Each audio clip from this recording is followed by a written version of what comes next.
Hey, folks, you're very welcome back for another episode of the Meditations on Movement podcast.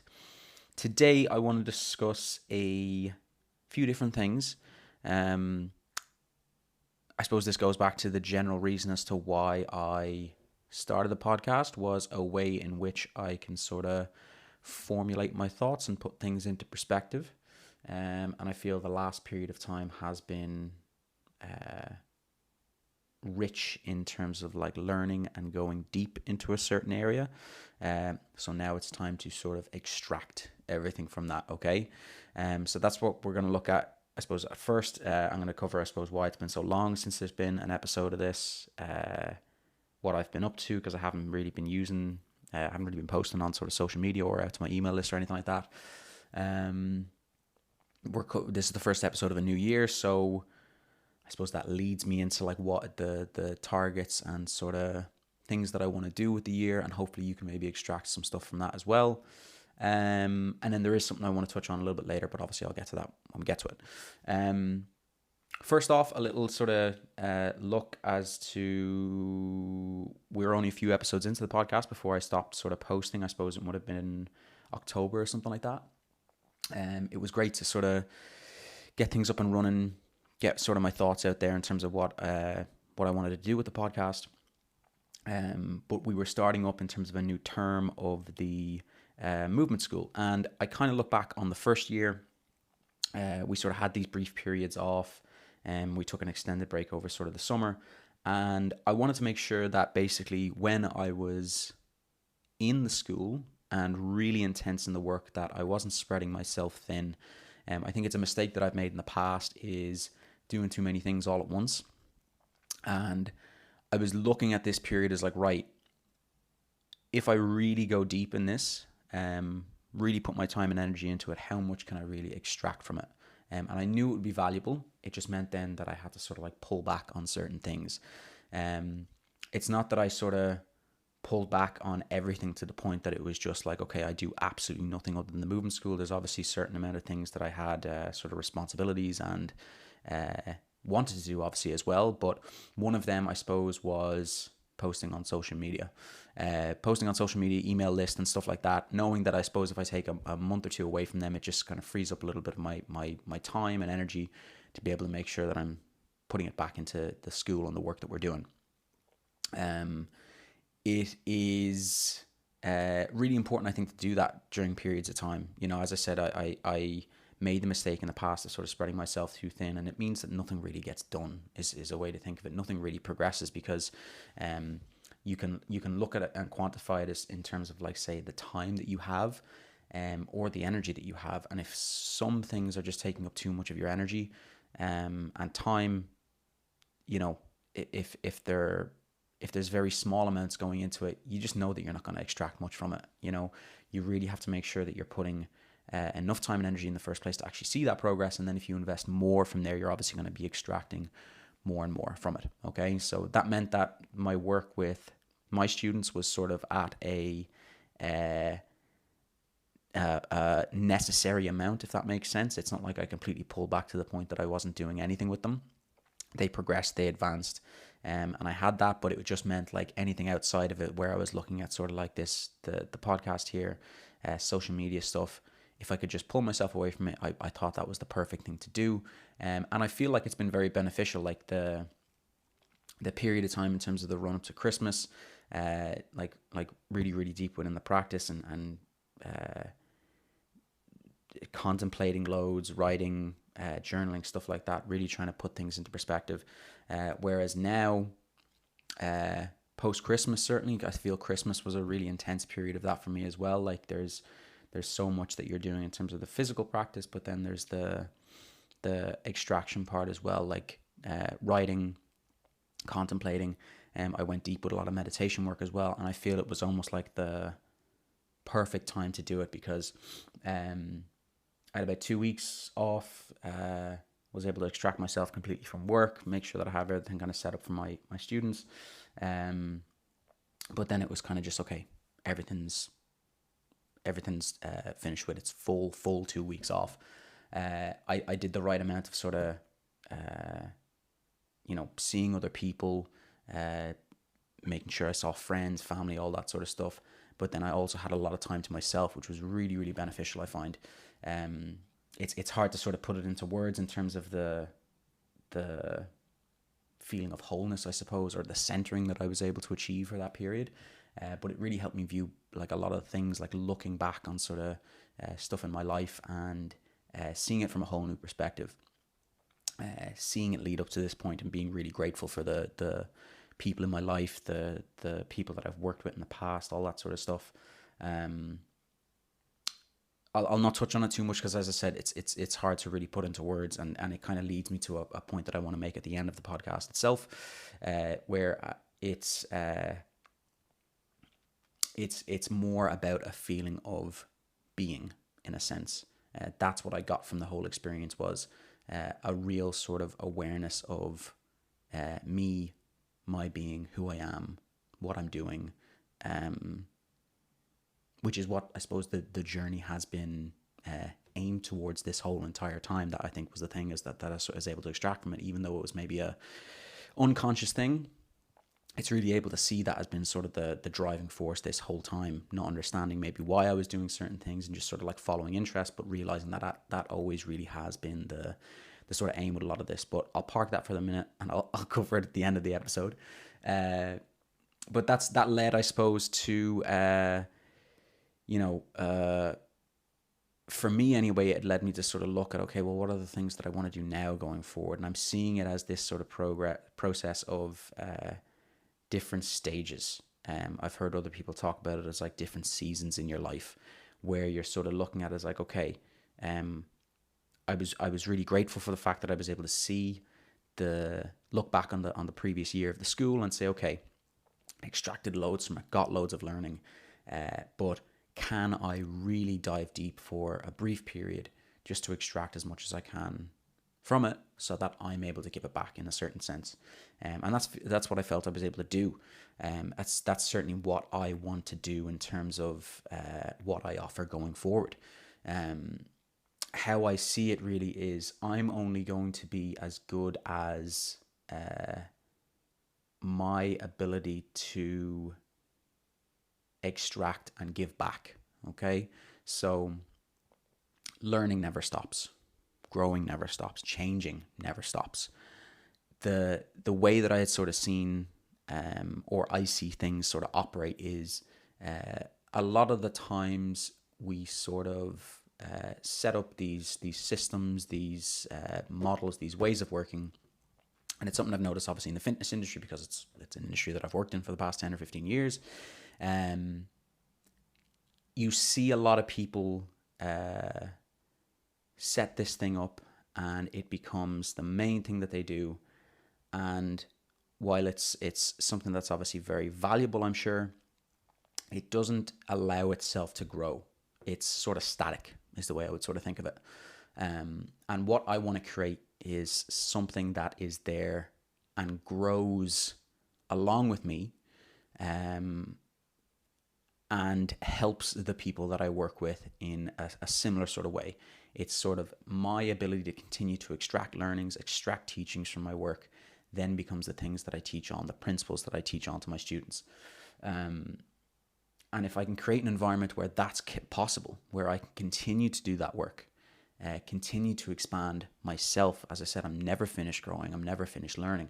If I can continue to do that, if I can create something that sort of helps me in that way, that's the stuff that I give back to the people that work with me. And they're just a few steps behind me on the journey, basically, but they're accelerating their growth because, they're learning from what I've authentically and truly extracted from the practice as well. It was interesting for me at one point because I could kind of see myself when I was deep within my work.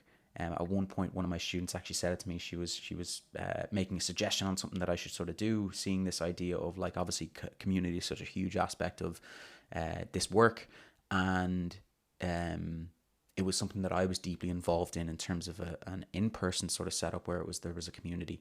And the stuff that I do primarily at the moment is based solely online because I'm not working in person. So bringing that community aspect to what I offer online. And I could see myself the way I sort of, my mind operated beforehand, where I go, oh, cool, let's just launch this straight away, get it up and running. And I've had that idea. And this is the thing that I wanted to make sure that I didn't do for this period of time, was acting on those things. Just making sure that I sort of quietened everything. I had a main focus, lasered in on one or two different things. And that's what I went towards. Because as I said, I spread myself too thin, or I've done that in the past, and it's not been the most advisable thing. And it's kind of thing where it's like, it just wasn't ready. It's viewing that and saying, okay, there are times where you need to say, okay, I just need to get something out of there. Done is better than perfect.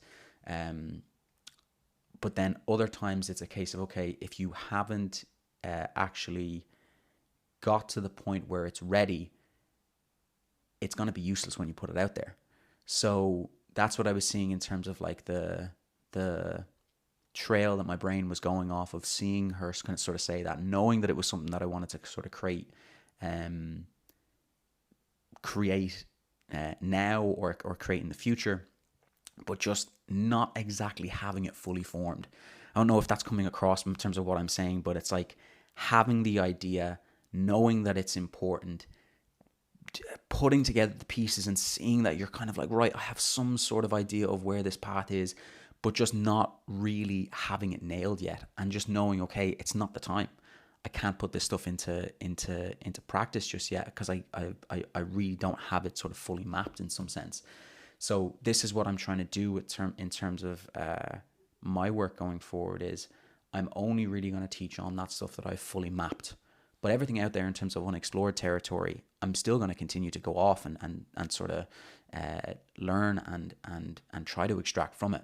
So if I take what would be sort of a previous model, or what I see as sort of models going forward, is that's the way a lot of stuff operates. Is it's going out there, having a map, and then teaching the map on, but then not expanding the map further. It's just, okay, this is the map, this is the way I see it, and this is how everything works. You don't need to learn anything outside of it. When really it's a case of, here's the map up until now, but I'm exploring all of these other areas and continuing to expand the map. And that's what I want to make sure that I sort of like bring forward into my work now. And I'm really, really happy that that's what I was able to extract from sort of the period of not doing the podcast for a period of time, not doing social media for a period of time. And the almost like the ritual or ceremonial nature that is sort of the Christmas period. I'm not necessarily a very religious person, but it's the fact that I was able to extract myself from my work, completely extract myself from the school, like that finished off for the sort of the winter period. And so it's those things sort of closing.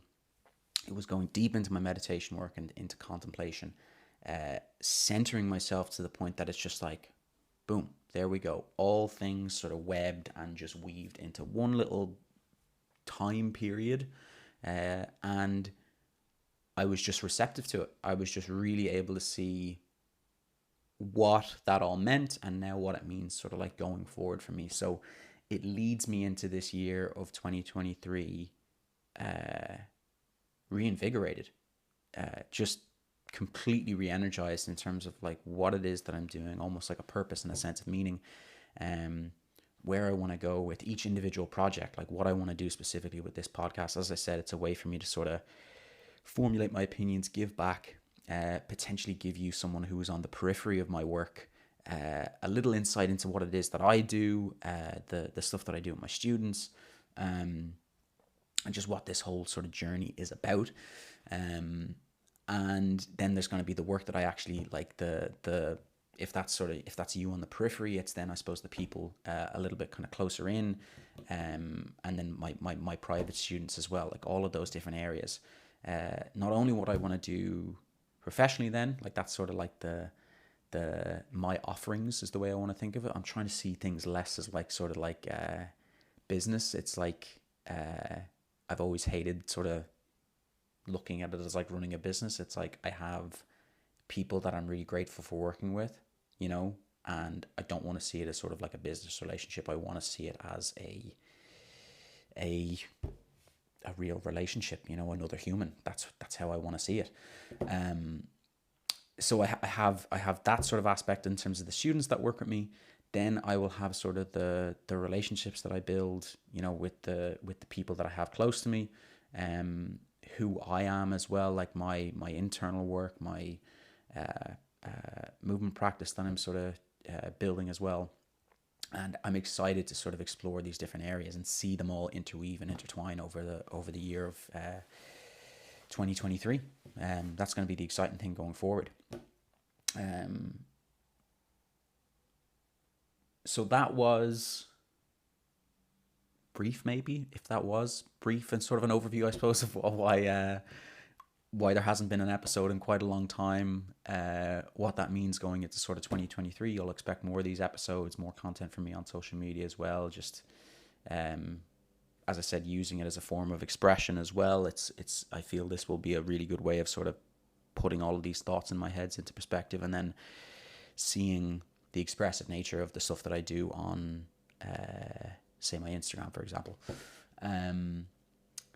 Hopefully there's something that you can extract from that as well in terms of what you're planning on doing going into 2023 as well, because I know it's funny, like, I don't want to contribute to the noise that is everyone. Like, I even get it in terms of, like, obviously the algorithm and the adverts that I see. Everyone's like, how to set a goal, how to stay consistent, how to do all these different things, and they're obviously all very valuable when you really sort of like look at them. But it's this whole thing of why is it that New Year's resolutions, like, majority of the time don't get executed upon? Why is that the case? Maybe there is, like, the way I feel over the last sort of period of time, the reason why that was so significant for me was there was almost like a ritualistic or a ceremonial nature to it that I sort of tried to make sure was there. Like, there was a real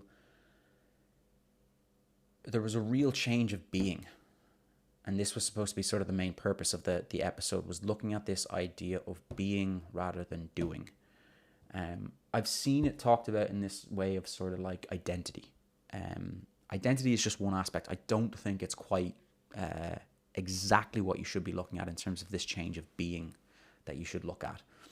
It's James Clear talks about it in his book Atomic Habits. He talks about this idea of taking on the identity. I think the example is, like, for example, a smoker still sort of sees themselves as a smoker. They talk about it as like, oh yeah, like, I haven't had a smoke in whatever period of time or whatever it is, and they still sort of see themselves as a smoker. Or someone goes on a diet, they don't necessarily see themselves as someone who is healthy. And that's the perspective that you should go for, is this change of identity in terms of saying, no, I am a healthy person. What does a healthy person do? And taking on those sort of habits and everything like that. But I suppose that's just sort of like one perspective, one sort of way of going about it. And while it might be successful for some people, I certainly think it would be a very successful thing for a large percentage of people. What I'm talking about really is this matter of being who you really are. The way in which I've sort of seen it over the last period of time is I've sort of looked at it in terms of this idea of how many times have you, say, for example, finished a day? You've done lots of different things. They could be things that you've done in terms of your health, as I've just said there. If you've really looked at it as like, I'm a healthy person, I'm going to make sure, like, I eat really nutritious foods. I'm going to make sure that I move, I exercise, drink lots of water, all of these different things. So many little things got ticked. You talk about this idea of ticking off the box and having these tasks and whatever it is. I have it as well with sort of the work that I do. I have this, like, never-ending to-do list, and we all have that in our life. All the different areas that we sort of spread ourselves in our life. And it's never a case of, like, this is the productivity culture that we sort of live in, isn't it? It's like doing as much as possible, getting to the point that you just have, like, so many things that you're doing within in a period of time, tracking everything. Like, these are obviously all important things. I'm not saying that they're not. Like, tracking things, scheduling, all these different areas. That's how you make sure that you get these things done. There's no point in leaving it up to chance and just saying, like, oh yeah, I'm just gonna lose weight, or I'm just gonna get healthy. You have to plan these things out, and you have to look at them. But try not to pin yourself down to the things that you do, how much of it you get done, because that's where I feel people may fall short with their New Year's resolutions. I've seen it so many times in terms of working with people in the past where it maybe would have been deeper within the fitness industry where, I was working with maybe people who are coming in and saying, okay, I want to lose weight or I want to get fit. And they come in, they do as much as they can for the first few weeks of January, and then they just burn out because they're just doing so much. They're trying to do as much as possible. But this is where I come back to this idea of, okay, how many times have you finished a day? You've done loads on your to-do list, but you're still not satisfied. You're still searching for something else. You're still looking for a greater sense of purpose or meaning. This is what I mean by the difference in terms of being and doing. It really is a matter of instilling a sense of that's what we're trying to work towards, is this sense of wholeness, this sense of being. It's like being really, really centered to the point that you could do a day of loads of work and still be satisfied at the end of it because your being is different. It's a much different perspective, and I think this is something I will really get better at in terms of expanding over time. Is I know I've sort of had these conversations and I've been seeing it differently in terms of like being able to extract that and just go, oh wow, it's like I'm doing all of these different things, but I'm still not satisfied at the end of it. It's like, what's there? What's that difference? Why is that sort of hamster wheel of looking for satisfaction out of doing more things? Because it's pulling back into this sense of being, and getting more focused with that, more centered.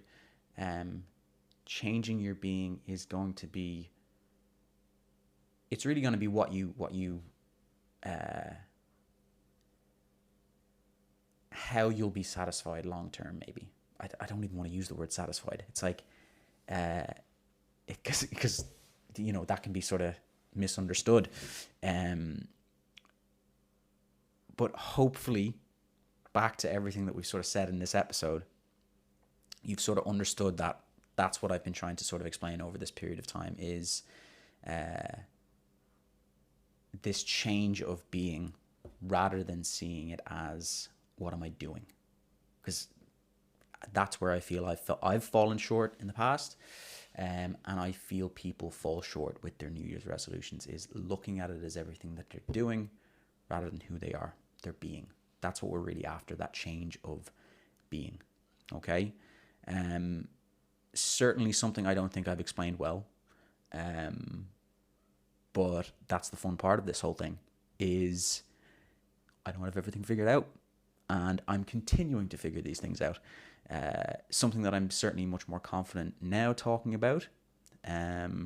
Hopefully this will, cause you to contemplate and consider these things. And if you have obviously any opinions yourself, be sure to get in touch with me. I'd love to hear from you if you have sort of a similar perspective or a similar insight that you maybe extracted previously. But I'll continue to refine it.